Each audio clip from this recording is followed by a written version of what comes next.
We are back with another episode of Bully Ball. I'm Jason Aponte, joined as always by Steph Sanchez. Steph, I have a question before we get to the 49ers talk. Fast food breakfast, right? There's Dunkin' Donuts, there's McDonald's, there's other Listening. places. Fast food breakfast. What is your, since we're going into the draft, the NFL draft number one pick for fast food breakfasts? I'm gonna be honest with you. Haven't gone to that many fast food places for breakfast, right? I think the only one that I've ever really gone to a lot is McDonald's, and that one's elite. Especially when they used to like cut it off at 10:30. They still cut it off at 10:30, but there's some items you can still get after. Um, but like they created demand, you know what I mean? And by doing that, I think McDonald's, you have to put it at number one. I've also had Jack in the Box breakfast. It's all right. It's a little too greasy for my taste, but McDonald's gets the job done. The only reason I asked because I literally had McDonald's before I got over here, and I was just Mm. thinking to myself, my goodness, bang for your buck and just good food. I mean, you're probably gonna hate yourself later on, but fast food, I think, hands down, it's McDonald's, and then that Minute Maid orange juice that they give you with it too, man. It just hits. Well, the reason that I bring that up is because John Lynch spoke, and he was serving up nothing burgers and word salads for all of us to eat. And Steph, I just want to get some of your overall impressions on the 20 to 25 minute press conference, pre-draft press conference that John Lynch held and that he always holds every year. I think it kind of went as expected for the most part. I know there was a lot of, I don't want to say pressure, but there was a lot of people on Twitter, fans kind of pressuring the media a little bit to, ask some questions, follow up on some of these answers as well.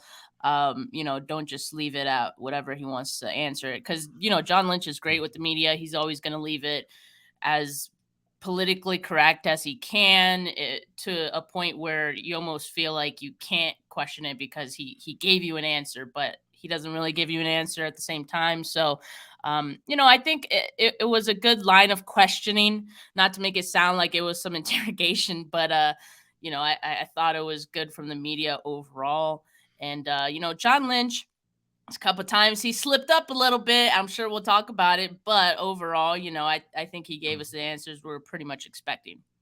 Right. And I think that's really where some frustration is coming from what I'm seeing, is expectations. And I would point to the fact that he's been doing this since 2017. The only time that Kyle Shanahan's had to speak was after the trade up to 3.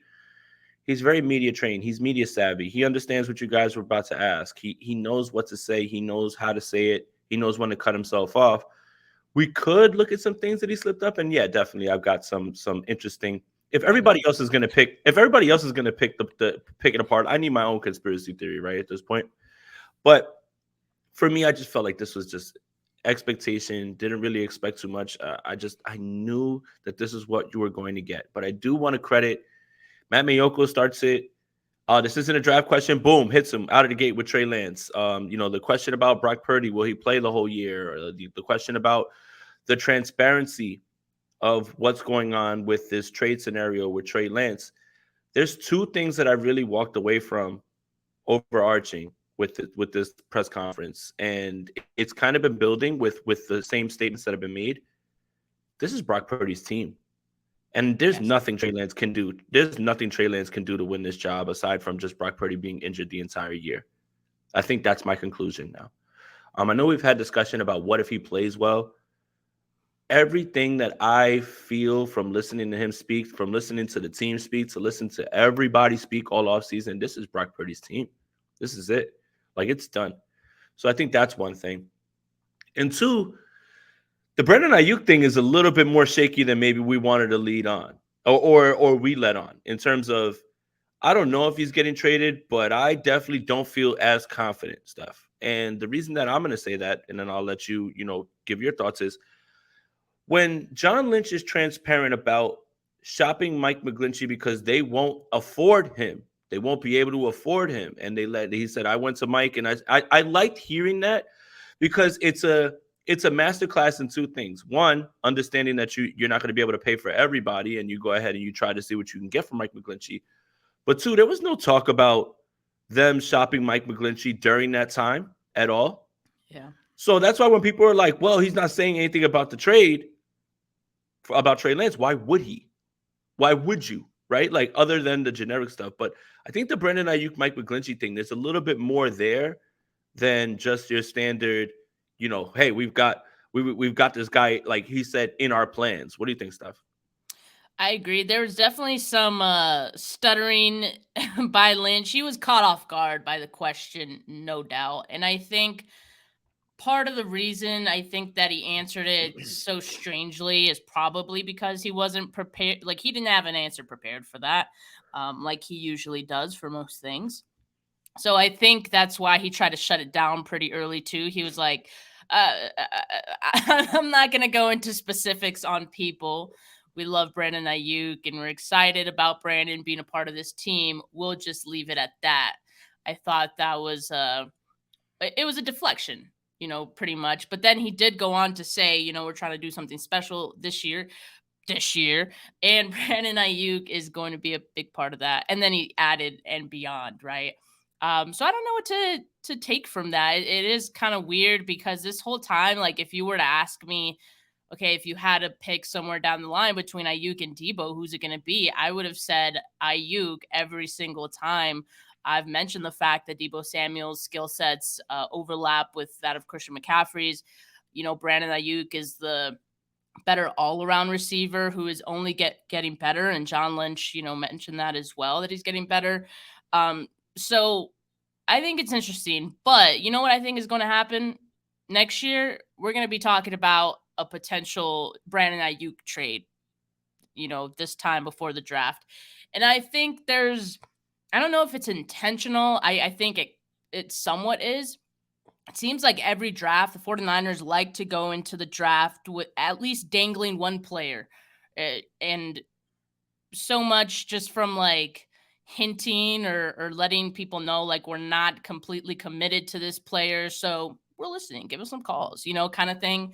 And just to see like what kind of offers they get, which I don't think is like a bad thing. It's never actually turned into a trade. You think about Debo Samuel last year, you think about, what was it, like Jimmy Garoppolo the year before, Kittle, I think even before, he was extended, all those things. And so I think it's good practice to just like put feelers out, and not necessarily putting feelers out because you're just having teams call you. But I think that's what they try to do and what they try to set up every single year before the draft. And I'm feeling next year it's going to be Brandon Ayuk that we'll be talking about. Yeah, I just found it interesting that Mike McGlinchey is in a similar spot that Brandon Ayuk is. Now, remember, when we go back and do history, Mike McGlinchey's fifth-year option wasn't picked up, and then he eventually leaves. I just thought it was interesting that John Lynch spoke about, well, you can't pay everybody, and we started to take a look at our option with Mike McGlinchey, and we let him know transparency. So I thought that was very interesting. And the reason that, again, I thought it was interesting was there was no talk during that time that the 49ers were looking to get rid of Mike McGlinchey. There was no, reports or anything like that. So it kind of just lets you know that there are things that they're thinking about and moving about that aren't being reported by Schefter, Rappaport, anybody, right? Like nobody had that sort of deal. So I think, again, it's funny to listen to what's being said. It's funny to read what's being said, but to understand that they're just words at times and they're not exactly forthcoming. And why should there be? I mean, again, with the expectations, did people expect John Lynch to give away draft strategy or players that they were looking for? Or if you are in the throes of a discussion about trading Trey Lance, yeah, the Vikings called, we spoke to the Falcons, the Titans are called. Like, when have they ever done that? And why would you do that right then? So again, I walked away with this. Brock Purdy's the guy. I don't think that they moved Trey Lance because, again, I'm going to stick to who he's now cleared. He's been cleared for a month. Trey Lance said that. I don't think he's going to be traded because for a team that runs through quarterbacks like they run through, jock straps, why would you move one away to just have one less one, right? Like it really doesn't line up right now for me at this point. And John Lynch kind of said that there's a little bit more smoke around that than he's getting calls for. Is that being tactical? I don't know. But I thought that was pretty interesting to hear as well, too. Yeah, I think so too. And like this whole time, I've kind of been thinking, like, John, you're the one that's like texting Ian Rappaport, stop it. But, maybe Trey's camp maybe is talking a little too. I don't know. We don't know. And it could be tactical to your point. But that I thought that was interesting as well, because at the very least I would expect some teams to definitely call and just at least check in and see what the price would be. Now, if the conversation stopped there, I definitely would not have been surprised. But at the very least, I'd expected more teams, I guess, to be interested. But again, maybe I mean, I don't know why you would say that no one's really, interested. Wouldn't that make other teams be like, oh, okay, we don't need to be interested either? I don't know. It's that if that was tactical, it's a interesting choice, I guess. But look, I also think that it's interesting that John Lynch said that him and Trey were on the same page. They've talked about it. And not just a few days ago, this past weekend, Trey Lance was at NDSU's spring game, right? His brother plays out there. And he was asked about, the whole situation. And Lance said, I don't know anything about a trade. So that also didn't really align. Now, they could have spoken, between Monday and the weekend where Lance said that, but that also just felt kind of weird to me. So I don't know if Trey Lance really has been in the loop on everything, but maybe there is nothing to know, right? Because clearly there's no activity on that front. But hopefully Trey has been looped into everything, and he's been assured that he's going to be here in 2023, and he could just focus on being fully cleared now and getting back into the groove with the rest of his teammates. So, yeah, I'm just happy to know that, like we've been saying, Jay, that Trey Lance is not going to be traded in this draft. No. Will it happen in the future? Look, I think we're leaving that door open, right? That door has not been shut. But, at least for now, we know the 49ers, because it's too much risk, it doesn't make much sense. They're going to keep Trey Lance around for now. See, and again, the timeline doesn't match up. And let me now, and also, Steph's right. By the way, he's not getting traded during the trade. During the draft. But if he was to get traded, it needs to be now. And here's why: not because of value, not because of what you think you're getting, but Trey Lance. Everybody right now is in their first phase of meeting, getting things done in terms of like understanding the offense. So if Trey Lance isn't traded now, and you try to trade him during training camp or after that, doesn't that feel like you're setting Trey Lance up to go to a place that, one, he has to grasp the playbook either very fast and just get thrown into the fire, which is detrimental to his development, or two, he's an absolute backup where he won't start, and that's detrimental to his development. None of this makes sense. Like, if you have to move Trey Lance, you have to move him now, because he needs to get in the new building with his team. He needs to start to learn this new playbook and everything. Anything after that, it would have to be a trade that blows you away. And this team believes so much in Trey Lance that you can't say no. But also, it would have to be a place where he would have to start, which is a detriment because now you have to learn the playbook right away. And if it's not, then he's just going somewhere else to sit for another year and not have any reps and not play at all. None of that makes any sense. None of that lines up. But again, make your predictions, make your bets. It's what you need to do, right? Like, to get people to yell at you and everything. When you make predictions, you have a good chance of being wrong. Just as good as you do, depending on the prediction, as just as good a chance as being right. But this never felt like this ever makes sense, especially considering no matter how optimistic you are about Brock Purdy's timeline, optimism is not certainty.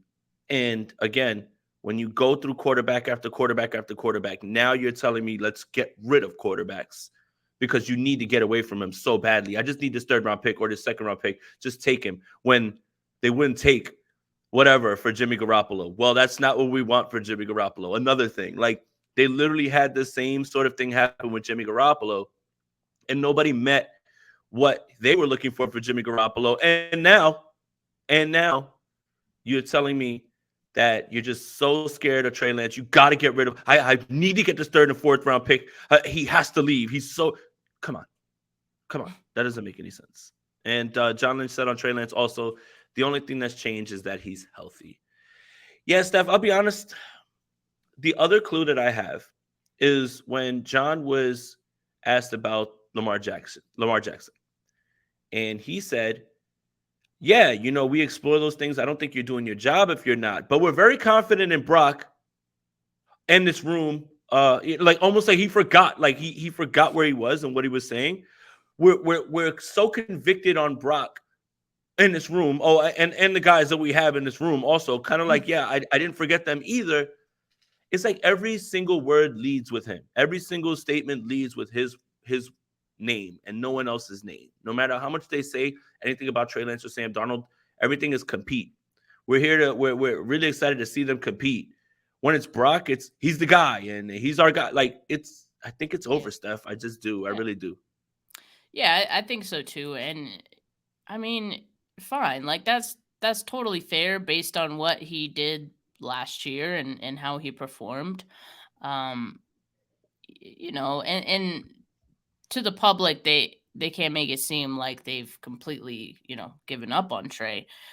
So I get that too. You don't want to like crush his confidence, even though like to an extent, like I'd be surprised if it wasn't right. But yeah, I agree, and that's why I've been saying as well. Like I think a trade happens somewhere down the line, and you know, uh, I said last week like yeah, I think he's traded eventually.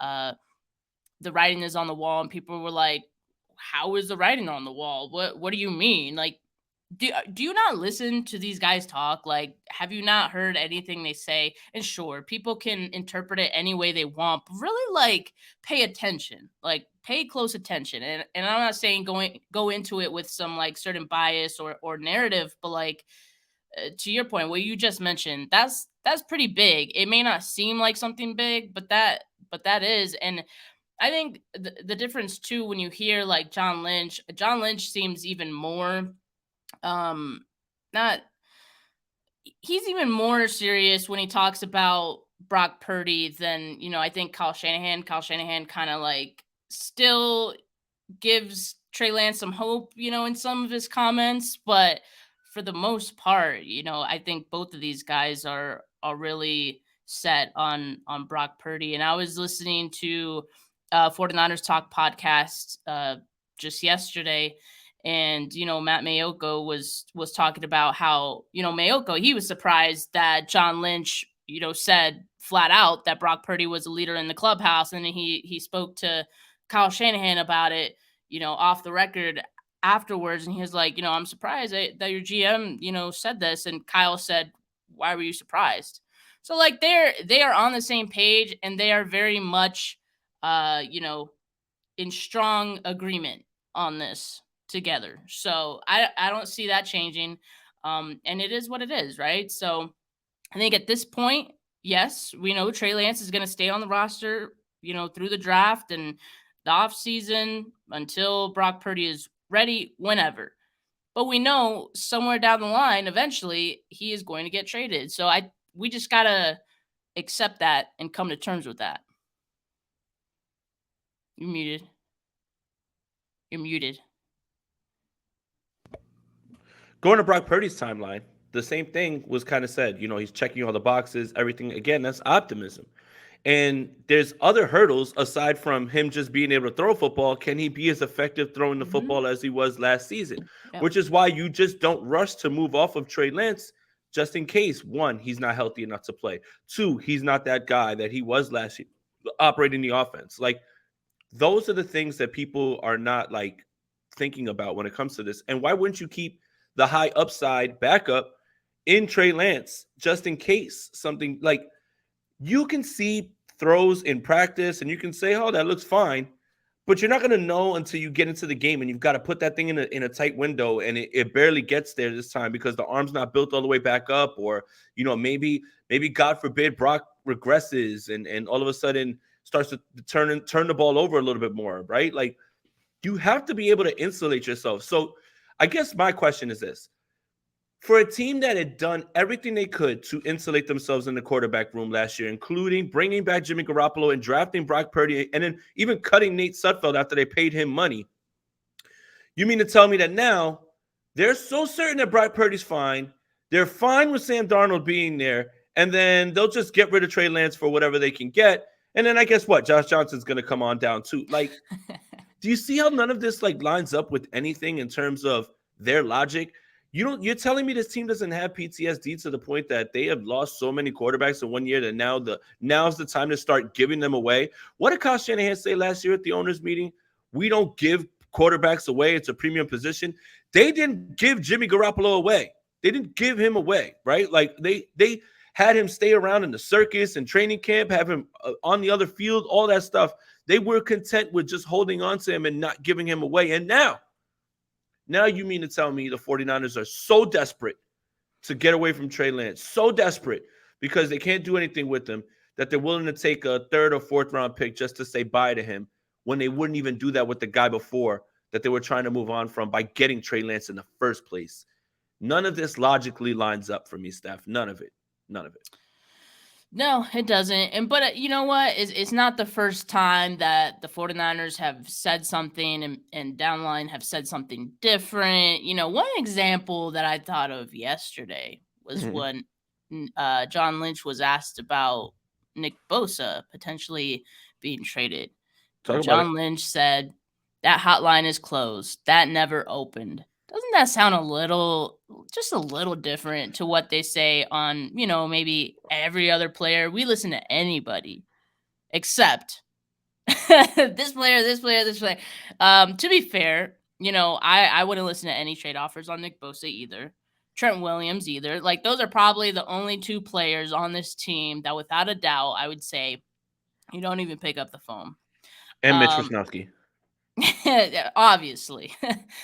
Ozzy, oi, oi, oi. But,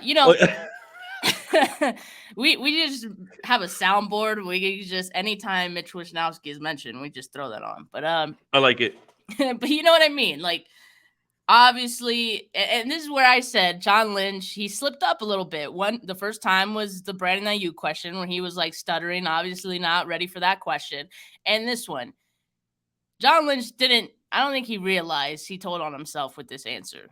And I mean, it just went against everything they had said before, that they would trade anybody, including themselves. Oh, okay, except Nick Bosa, right? So obviously it's not true. They listened to offers on Brock Purdy. Maybe that should be asked next, right? But I think it's GM speak, it's coach speak. The fact that they've always said we'll listen to anybody. It's an invitation for offers, right? So I think everybody talks about quarterback wins, right? And I think a lot of us believe that that's not a stat. But there's one thing about Nick Bosa. I guess we're going to do defensive end wins because when he's on the field, the team's record is exponentially better. And that's something of a coincidence as well, too. Yeah, I thought that was interesting. That hotline's closed. We'll listen about anybody. Even Kyle, right? We'll listen about anybody, even Kyle. Like that one doesn't line up, but I don't have a problem with it because you shouldn't be trading Nick Bosa. You shouldn't be looking for that. Yeah. And I think, again, when you play these games about getting people to call, it's to hopefully get someone who's stupid and wants to say, hey, you know what? For Trey Lance, we want to give you 3 first-round picks. Yeah, you know what? I love you, Trey, and I said all this about like insulating the room and everything, but if it's 3 firsts, pack your bags, bud. Exactly. Like that. So I think when you do that, you kind of invite the Bill O'Brien general manager type who either will trade his players for peanuts or will overpay for players in that way. And I do think it's going to take something like that to kind of blow them away right now at this point because they've been pretty strong about not giving away quarterbacks, as evidence with Jimmy Garoppolo. So, Steph, anything else from this press conference? Because I feel like words were said, some were expected. I mean, if you and I didn't watch this press conference, Steph, and I said, I'm going to be the media, you be John Lynch, and I read some of these questions to you, you probably would give similar answers to John Lynch without even knowing what he said. Very much about due diligence. We like the opportunity. We like him here. We're excited to see him compete. He's a big part of our plans. Those are all phrases that were used one or two times in each statement. So this was a masterclass in what I like to call the questions, the DC dip and twirl. You get the question, you kind of get an answer, but you don't get an answer that's really going to lead you anywhere. And John Lynch was kind of like, what was that one? I forget what question it was. And he just said no. And he was like, no more elaborating, nothing. He was like, no. And that's all I'll say about that. Knowing full well when to stop answering or when to give a short answer. It's just, again, it's his job. That's why he was brought here. In 2017, it's kind of been the same. So I also want to just say again, I applaud the Bay Area media because Mayoko hit him out the gate. Grant hit him with the other one. Somebody brought up a really good question about Ayuk, and I think it was Matt Mayoko again, who was talking about, is this a DeForest Buckner, Eric Armstead situation? And even Lynch said, I think that's a good question. I think that's a fair question. And I think that's the best way to correlate these things. I mean, obviously in 2020, the cap was different, right? The cap was going to be lower because of COVID, all of those things. But it is a matter of, can you pay everybody in terms of Brandon Ayuk? So I thought that was a little interesting as well, too. Everything else, like I said, serving up a bunch of nothing burgers and word salads. And those are my favorite type of foods to eat, especially during press conferences. It's not McDonald's breakfast, I tell you that. But Oh, it's not. but it will do. But you know what? One thing he mentioned that was actually draft related, Jay, you would not believe. Frank Gore sitting in on, pre-draft meetings. I thought that was kind of cool. Frank Gore is trying to get back on the field. I know that you're game, buddy. You're not there to scout or anything like that. You're watching around. You're watching the running backs. If one of them goes down, all of a sudden you're in pads and you're in the next. I know your game, Frank. I know your game. You can't fool me. You can't fool me. Can't fool me. Guys standing in the building to scout now. Get out of here, man. This guy's waiting. He's the next man up. Frankie G will never let it go. No, that is cool. Honestly, they had Staley in. They talked about that as well too. Yeah. A few years back as well. So yeah, it's always good to see the boys back in the building and again, not leaving the family, right? He's not a Colt. He's not a Bill. You're still a 49er, bud, no matter how much you try. But I'm familiar with your game, Frank. I know what you're doing, man. You're not slick. I mean, if you get on the field, I'm good because I still think he can do 3.5 a carry.